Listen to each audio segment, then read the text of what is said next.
Welcome to the Politicrat. I'm Omar Moore. It is Wednesday, July the 1st, 2020. The first day of the second half of 2020. We are 4 months and 2 days away from the United States presidential election. One of the issues that needs to be talked about a lot more is the right to choose in this country. A Supreme Court decision on Monday ruled that a doctor needing to have admitting privileges under Louisiana law constituted an undue burden on a woman's right to choose. And so the Supreme Court of this land struck down the Louisiana law.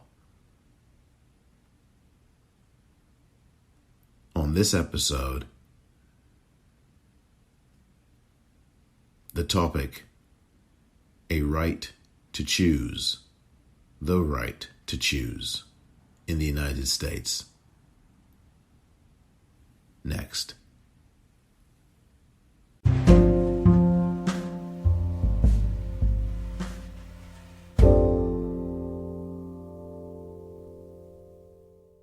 Welcome back.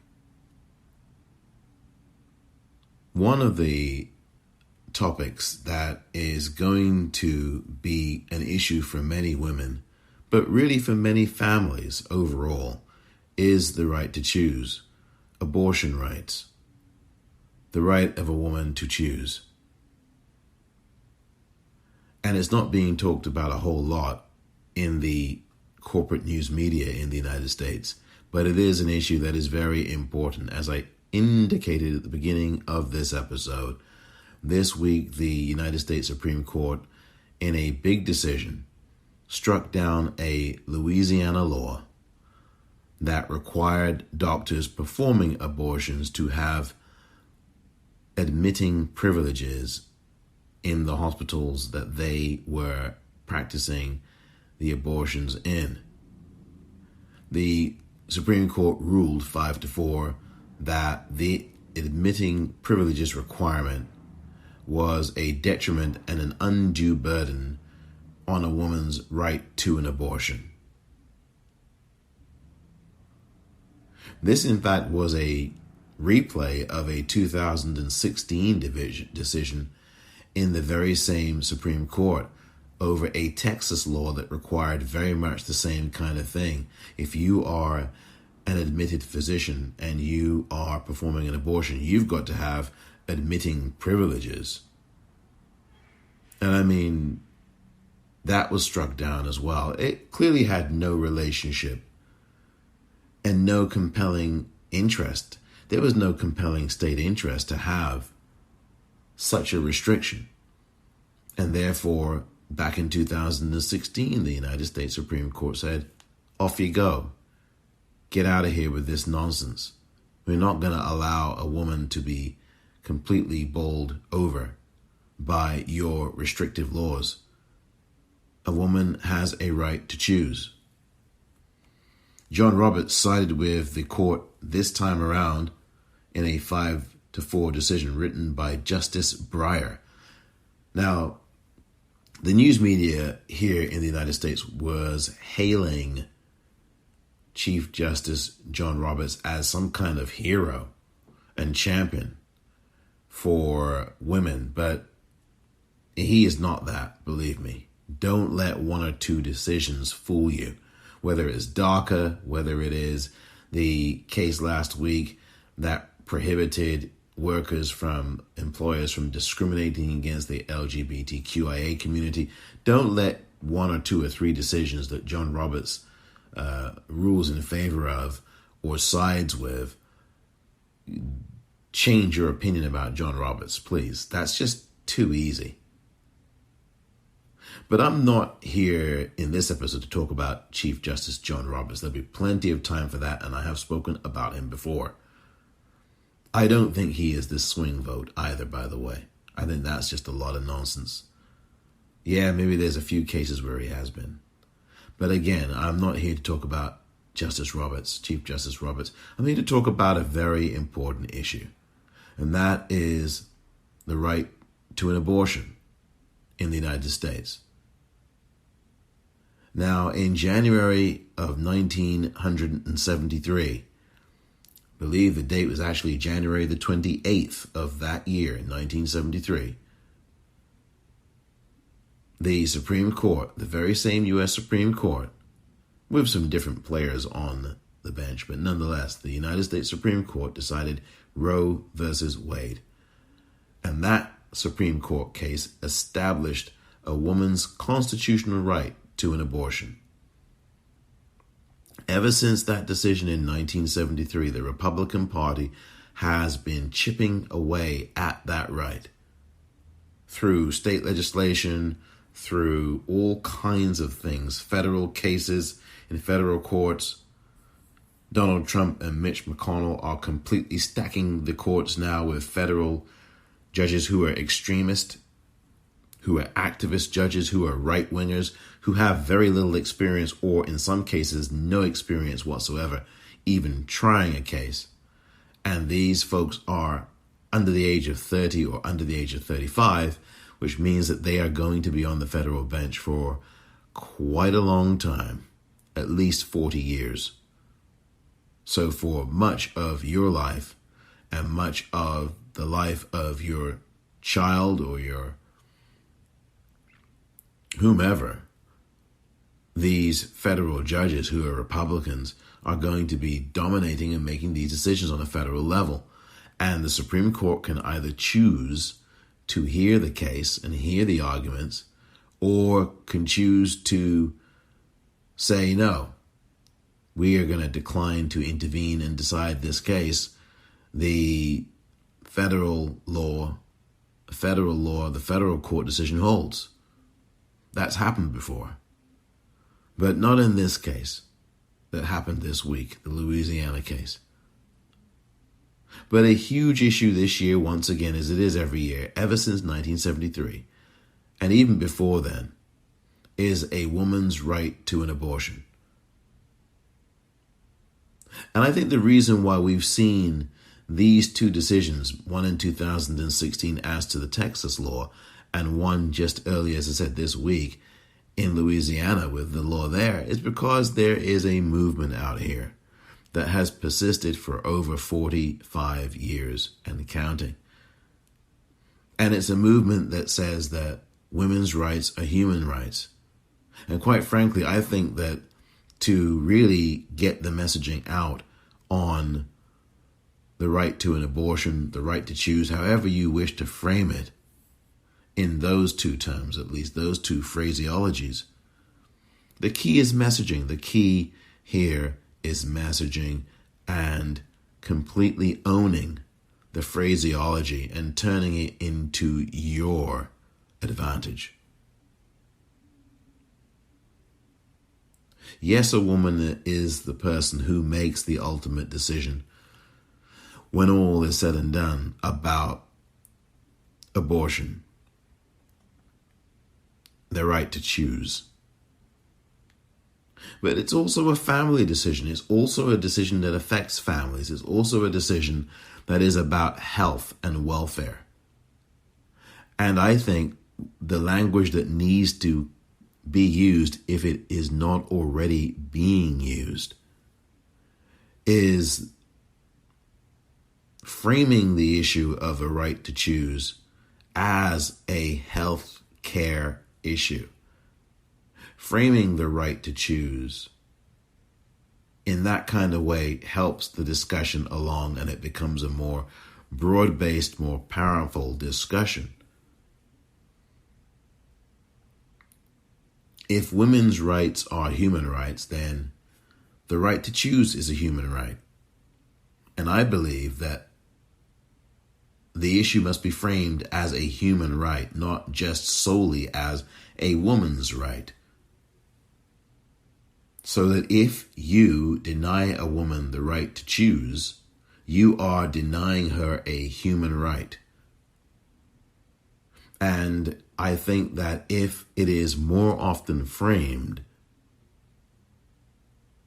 as a human rights issue, and that a woman who is facing obstacles to abortion is being denied her human rights, she is suffering human rights violations because a state legislature or state government or municipal government is standing in the way of her autonomy, then that is really the way it must be framed. It's a violation of her human rights. And if you frame it like that, you give a lot more of a powerful resonance to the issue.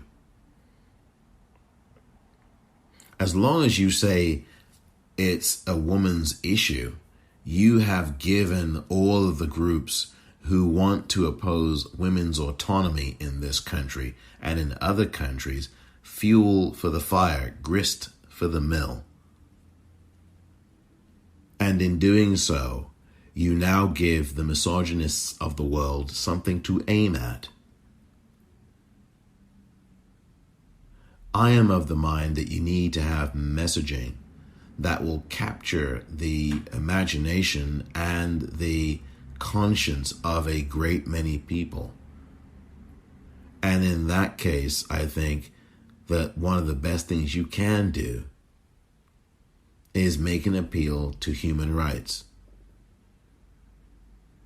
And the right of autonomy, the right of choice is something that is innately human to everybody. It's quintessential. Just like men have the right to choose whether or not they want to use contraception. Different scale, but again, the ballpark is wide enough for both of those variables to be held in. Women also have the right to choose whether or not they want to bring a child into the world.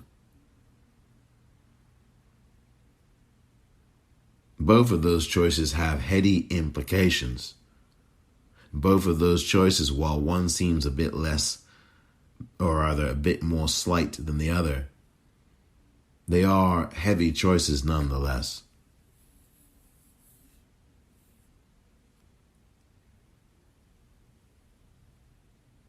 This Louisiana law, had it been upheld by the United States Supreme Court earlier this week, only one of Louisiana's clinics would have remained open. Louisiana has only 3, count them, 1, 2, 3 abortion clinics in the entire state. The entire state has just 3 abortion clinics. Talk about an undue burden. The decision is one thing. They should open up more clinics in Louisiana for a start. I know that's not going to happen, though. But imagine living in a state like that where there's only 1 or 2 or 3 abortion clinics in a largely populated area. You can tell what an issue that would be.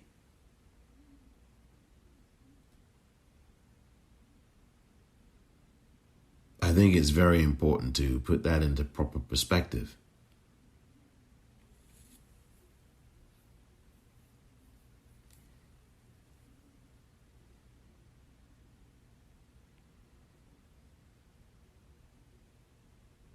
A woman's right to choose is paramount, and a woman's right to choose is a human right. It is sacrosanct. No man can stand in the way. No man can direct a woman to have an abortion. No man can direct a woman to keep a child. That is her province and her right. And it's a human right.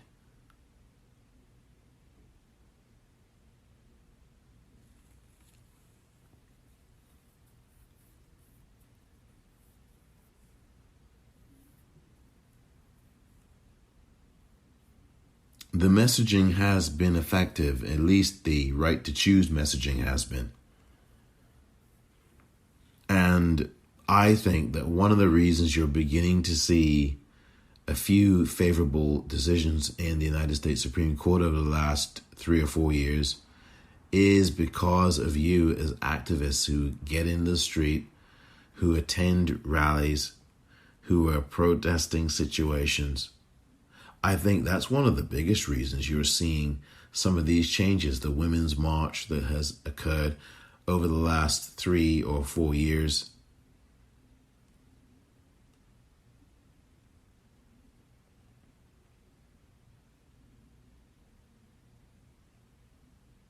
It's just something that needs to be messaged. I mean, the whole idea of changing things and elevating them even more would be a good thing for this movement. The Women's March has helped, and I think that certainly has helped affect the sway of activism on the courts, particularly regarding this issue, which is critically important.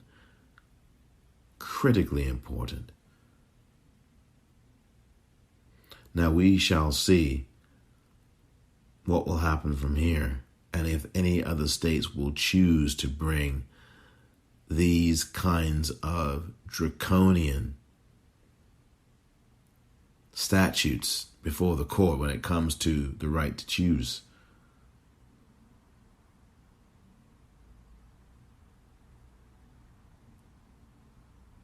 The U.S. Supreme Court has made some huge decisions over the years, and I've talked about them ad infinitum, and most recently, I think back on Sunday of this week, an episode that you can look at about the Supreme Court. I think it was this Sunday that passed by. But we need to sound a serious alarm and wake up the conscience of people that there is going to be a massive effort that will be required, as well as a potential difference of opinion, shall we say, when dealing with people who aren't interested in your opinion. They're interested in shouting you down.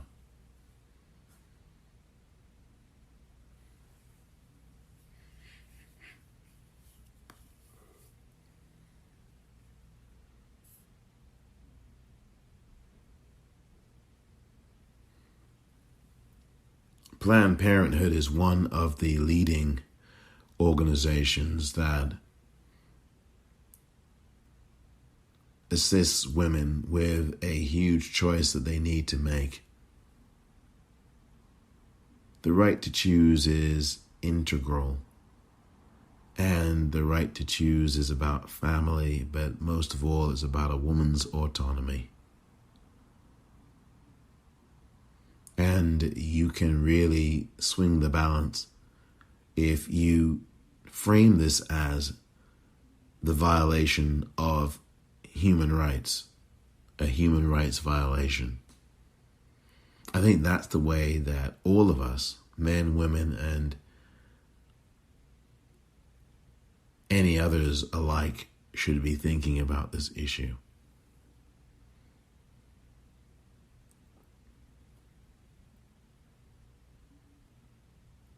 This is very much about human rights.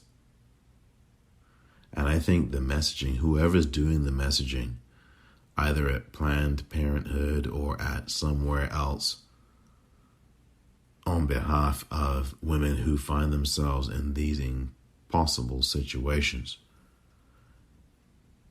it's really important that the messaging be on target and be right.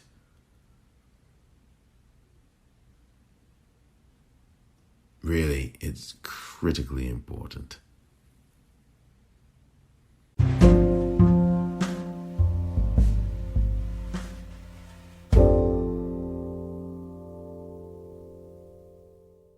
Welcome back.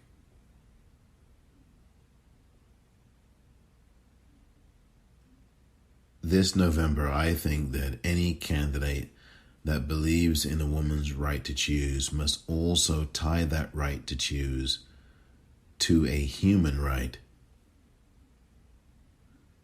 Again, any candidate running who cares about a woman's right to choose in the United States or anywhere, but in the United States, should run on a platform of connecting that right to choose to a human right. That right to choose as an example of a human right. It appears obvious, of course, it appears obvious that the right to choose whether to have an abortion or whether not to have an abortion is a human right. It may be obvious to you, it may be obvious to me, but there are a lot of people who do not connect those kinds of dots, however simple they are to connect.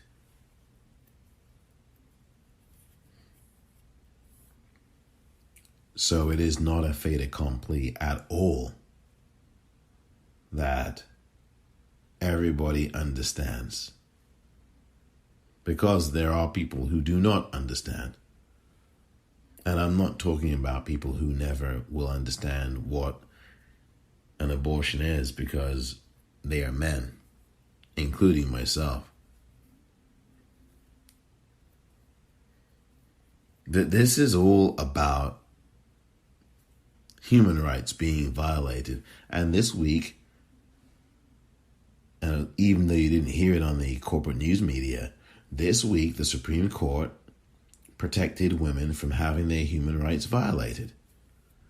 And if news broadcasts framed the issue in that way, I think there would be less of an antagonism towards people who seek choice as the alternative to the coercion, the fear, the threats, and sometimes even the danger that some women are put in on the road to making a decision to choose. Make this a human rights issue, not solely a women's issue. In fact, I'd go further. I'd say just make it a human rights issue, period, so that there is no stigma of women.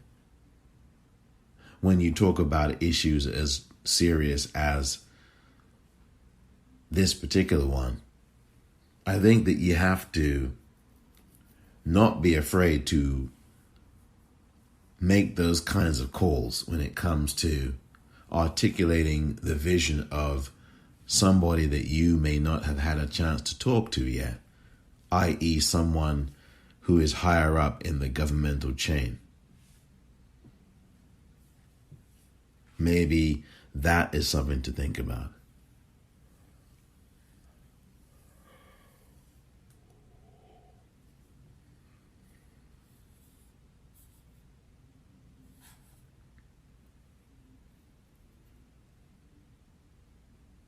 As I said earlier, if women's rights are human rights, and they so clearly are, then the right to choose is a human right. A woman's right to choose is a human right.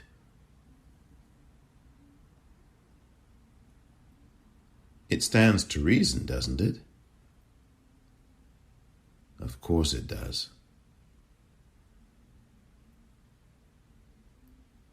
So any attempt that is made by a state legislature, by a state law, any attempt that is made to block, to delay, to intimidate, to place an undue burden on a woman who is making a very important choice and decision in her life, anything like that, any kind of block, any kind of challenge, any kind of threatening, menacing, thuggish behavior,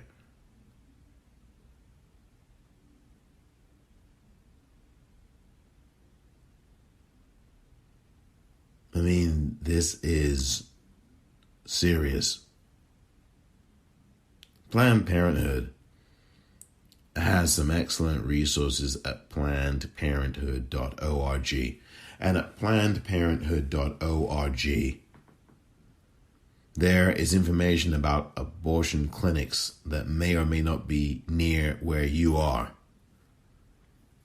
Every state has at least one abortion clinic. Now, some states have one, and that's the only one that they have in the entire state.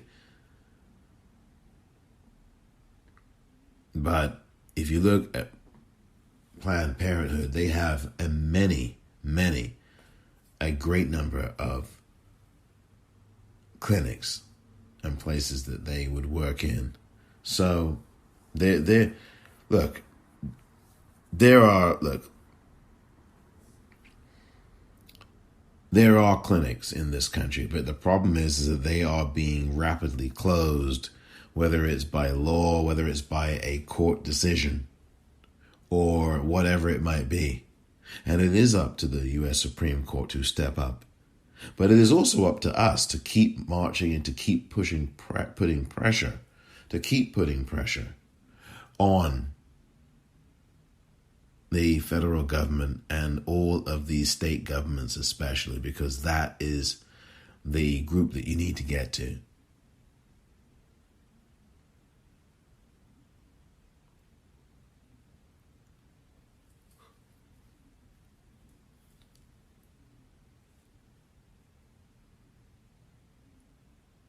It's really important, this fight. And men have to start to get involved here. I'm not saying puff out your chest and jump in front of a woman and hijack or manjack or mansplain the issues involved in a rally or in some kind of appearance. But what I am saying is, in your own quiet way, in your own way, whether that is loud or quiet, quite frankly, make sure that you do the work. Make sure you advocate for women in these situations regarding the right to choose. It's very important. Join the fight. Educate yourself. Educate your fellow brethren. I think that might be the idea here.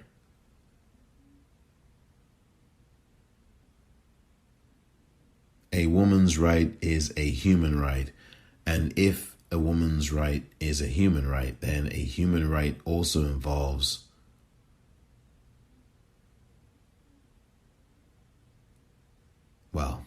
I'll leave that where it is.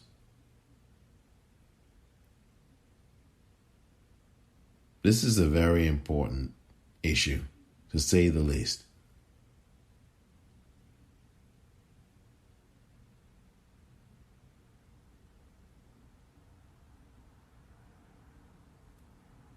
I think that if we want to have a better, caring, growing society, we've got to have a more compassionate society to begin with. Sometimes women are left alone to make these decisions because they have parents who have disowned them. They have husbands who are upset at them for whatever reason. And they have friends who no longer stick by them or believe in them.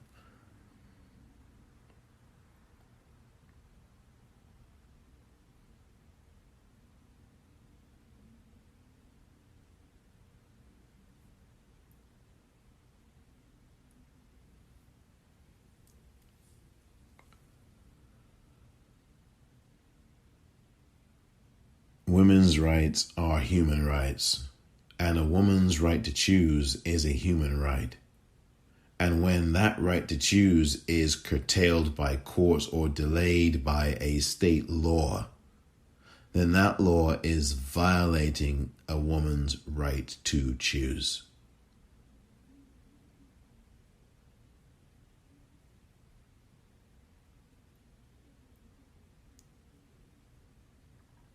This issue is one that I will continue to talk about and do all the important work on, Go in the meantime to plannedparenthood.org. That is plannedparenthood.org. There's a wealth of information and resources there for you to utilize, including a section on abortion clinics near you and any abortion services provided. You can go along all the tabs along the top of the page in the dark navy or navy blue band and get all the information you need about Planned Parenthood at plannedparenthood.org. There's also a statewide, or I should say a country, nationwide map of all of the clinics. This Supreme Court ruling on Monday will not be the end of this attack on women's rights, on human rights, on health rights. This Supreme Court decision